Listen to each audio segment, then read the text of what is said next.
We started with a brand new designer yesterday, and one of the first things I wanted to do is go through a really good way of working with any designer, which you can obviously learn as well from this video, to make that whole design process as efficient as possible. And one of the key things I like to think of, someone else used this for me, was the time between decisions. And the decision in this case with design is obviously, what do we do in each module we're working on, in this case with A+. And when we're getting feedback from those stakeholders, how do we process that feedback to ensure that the file continues to evolve as fast as possible? So one of the things I went through yesterday was we have an initial submission. You'll see here the date that it was submitted, and then we have the working draft. So the simple logic here is the working draft's where everything is happening, and that includes comments as well as iterations. So this section is called evolves. When we then submit a new draft, what we would then do is simply duplicate that file and then give the new one, you see here the comments, the new one would then be called submitted on whatever, okay? And that, the benefit of this, let me just undo that, is all of the comments are retained inside of that initial working draft. So when we go through here, we can see a comment. If that comment has then been resolved in the working draft, by making this more clear, we can then mark that as resolved, or the other stakeholder can mark it as resolved. And we would continue to add those submissions so you can see how the file's evolving.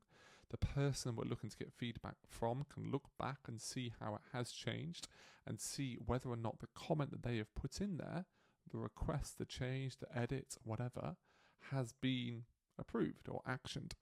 And we can then use comments inside of Figma as a way to organize all of those ideas and mini tasks within the file or within the design.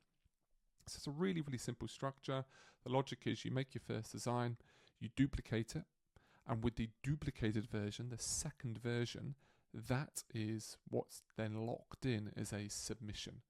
And you then ask the stakeholder, in this case the client, to come in and add comments to the working draft.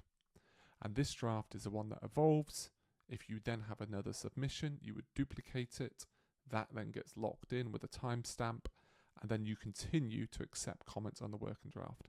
So the client then comes in and goes, yes, this is resolved.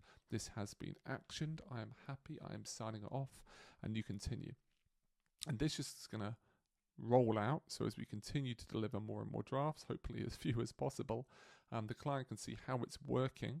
And coming from A to B to C to D.